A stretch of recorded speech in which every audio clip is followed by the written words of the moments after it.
এই যে আমরা যে মাটিতে দাঁড়িয়ে আছি, শান্ত স্থিতিশীল, কিন্তু কখনো কি মনে হয়েছে আমাদের এই চেনা পৃথিবীটা আদিকাল থেকে কি ঠিক এমনই ছিল? একদমই না, বিশ্বাস করুন। এই একই মাটি একসময় গনগনে আগুনে পোড়া ছিল, প্রায় 8,500 ডিগ্রি সেলসিয়াসে, অথবা লক্ষ লক্ষ বছর ধরে চাপা পড়েছিল বিশাল এক বরফের চাদরের নিচে। চলুন, আজ আমরা পৃথিবীর সেই অবিশ্বাস্য যাত্রার গল্পই শুনব। আমাদের এই গল্পের শুরুটা কিন্তু পৃথিবী থেকে হচ্ছে না, কারণ এর শুরুটা হচ্ছে আরো অনেক অনেক বছর আগে, ঠিক সেই সময় যখন এই মহাশূন্যের বুকে সবে জন্ম নিচ্ছে আমাদের সৌরজগৎ। ভাবুন, যেন একটা মহাজাগতিক নাটক চলছে।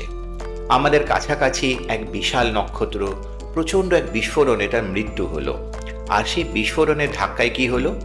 আশেপাশে যত ধুলো আর গ্যাসের মেঘ ছিল সেগুলো একসাথে জড়ো হতে শুরু করলো। লক্ষ লক্ষ বছর ধরে মহাকর্ষের টানে হাইড্রোজেন আর হিলিয়াম গ্যাস জমা হতে থাকলো একদম কেন্দ্রে। আর তারপর প্রচণ্ড চাপ আর তাপে ঘটলো এক বিশাল পারমাণবিক বিস্ফোরণ, আর তাতে জ্বলে উঠল এক নতুন তারা, আমাদের সূর্য। সূর্য তো জন্মালো, কিন্তু সৌরজগৎ তখন ভীষণ অশান্ত। চারিদিকে শুধু ধাক্কা আর সংঘর্ষ। আর এই মহাজাগতিক ঝড়ের মধ্যেই এমন এক ঘটনা ঘটতে চলেছিল যা থেকে জন্ম হবে আমাদের পৃথিবীর আর তার চিরদিনের সঙ্গী চাঁদের। বিজ্ঞানীরা মনে করেন এই সময় আমাদের সৌরজগতে আরও একটা গ্রহ ছিল, যার নাম ছিল থিয়া, ঠিক যেমন মঙ্গল। আর আমাদের নবীন পৃথিবীর এই সংঘর্ষটা সত্যি বলতে কি কল্পনা করাও কঠিন।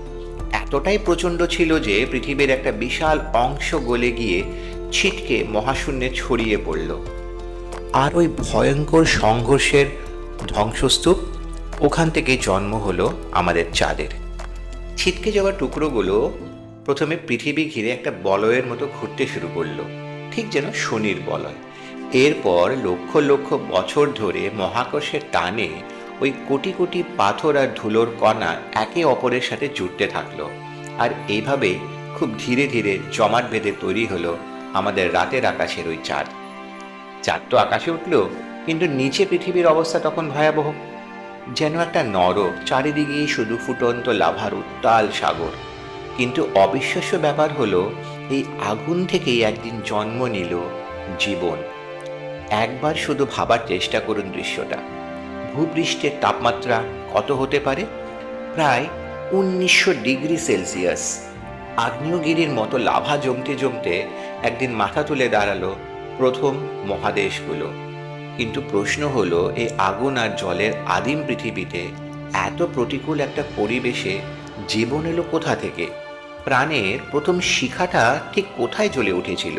কিন্তু মজার ব্যাপার হলো, এই নতুন জীবনে পৃথিবীকে ঠেলে দিল তার ইতিহাসের অন্যতম বড় একটা সংকটের দিকে।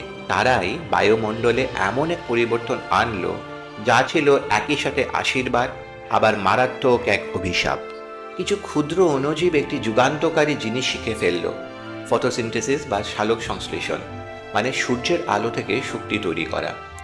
আর এই প্রক্রিয়ার বর্জ্য হিসাবে তারা ছাড়তে শুরু করলো অক্সিজেন। ধীরে ধীরে এই গ্যাসটা আমাদের বায়ুমণ্ডলে জমতে থাকলো। কিন্তু অদ্ভুত ব্যাপার কি জানেন? এই গ্যাসের কারণে কিন্তু সাগরের জলে থাকা লোহায় মরচে ধরেছিল। আগ্নেয়গিরির গরমে সে বরফ গলত। আগুন আর বরফের এই যে লক্ষ লক্ষ বছরের চক্র, এটা জীবনকে বারবার কঠিন পরীক্ষার মুখে ফেলেছে। আর সে পরীক্ষায় তাকে আরো জটিল আর শক্তিশালী করে তুলেছে। অবশেষে এই চরম ভাঙাগড়া চক্রটা একসময় থামলো, বায়ুমণ্ডল স্থিতিশীল হলো, আর জীবন জল থেকে উঠে এলো ডাঙায়। পৃথিবীতে শুরু হলো এক নতুন যুগ, এক মহাকাব্যিক অধ্যায়। তখনই গ্রহটাতে শাসন করত ডাইনোসরেসেরা। ভাবা যায়, প্রায় 3 কোটি বছর।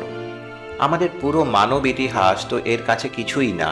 এই বিশাল সময় ধরে ডাইনোসরেসেরাই ছিল পৃথিবীর একছত্র শাসক। জলে, স্থলে, আকাশে সবখানে ছিল তাদের রাজত্ব। তাহলে প্রশ্নটা হলো, 3 কোটি বছরের এই অপ্রতিদ্বন্দ্বী শাসনের এমন আকস্মিক এবং ভয়াবহ পতন ঘটল কিভাবে?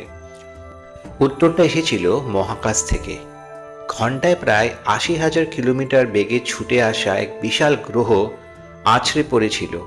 কিন্তু আসল বিপদটা ছিল অন্য জায়গায়।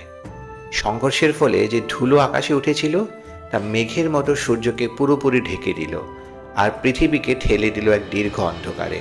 সেই অন্ধকারে হারিয়ে গেল ডাইনোসরাসের মতো পৃথিবীর বেশিরভাগ প্রাণী। সেই যে ইঁদুরের মতো দেখতে ছোট প্রাণীগুলো, ওদের থেকেই শুরু হলো আমাদের গল্প।